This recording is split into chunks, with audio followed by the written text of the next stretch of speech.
৫ আগস্টের পর শেখ হাসিনা সহ দেশ ছেড়ে পালিয়েছেন আওয়ামী লীগের প্রথম সারির প্রায় সব নেতাই। পলাতকদের সেই তালিকায় আছেন ছাত্রদের ওপর গুলির নির্দেশ দেওয়া আসাদুজ্জামান খান কামালও। পালিয়ে যাওয়ার পর এতদিন চুপ থাকলেও এবার তার দেশ ছেড়ে পালানো নিয়ে মুখ খুলেছেন সাবেক এই মন্ত্রী। সম্প্রতি ভারতীয় গণমাধ্যম ইন্ডিয়ান এক্সপ্রেসকে সাক্ষাৎকার দিয়েছেন সাবেক স্বরাষ্ট্রমন্ত্রী আসাদুজ্জামান খান কামাল।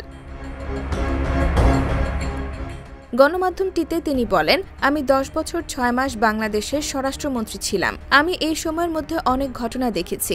আমি নিজেও ৫ থেকে ৬ আগস্ট ঢাকায় ছিলাম এবং ৭ আগস্ট বাড়ি থেকে বের হয়েছি। গোয়েন্দা ব্যর্থতার বিষয়ে শেখ হাসিনার সাবেক এই মন্ত্রী বলেন, আমি একমত যে একটি গোয়েন্দা ব্যর্থতা ছিল, যা ইচ্ছাকৃতভাবে হোক বা অন্যভাবে হোক, কিন্তু এটিও একটি সামরিক অভ্যুত্থান ছিল। সেনাবাহিনীর একটি বিশেষ গোয়েন্দা ইউনিট রয়েছে যা হল ডিজিএফআই। তারা সরাসরি প্রধানমন্ত্রীর কাছে রিপোর্ট করেন। ন্যাশনাল সিকিউরিটি ইন্টেলিজেন্স ও সরাসরি প্রধানমন্ত্রীর কাছে রিপোর্ট করে। এমনকি পুলিশ গোয়েন্দা বিভাগও প্রধানমন্ত্রীর কাছে রিপোর্ট করে থাকে, শুধুমাত্র গোয়েন্দা প্রতিবেদনের সারসংক্ষেপ যা স্বরাষ্ট্রমন্ত্রীর কাছে পাঠানো হয়।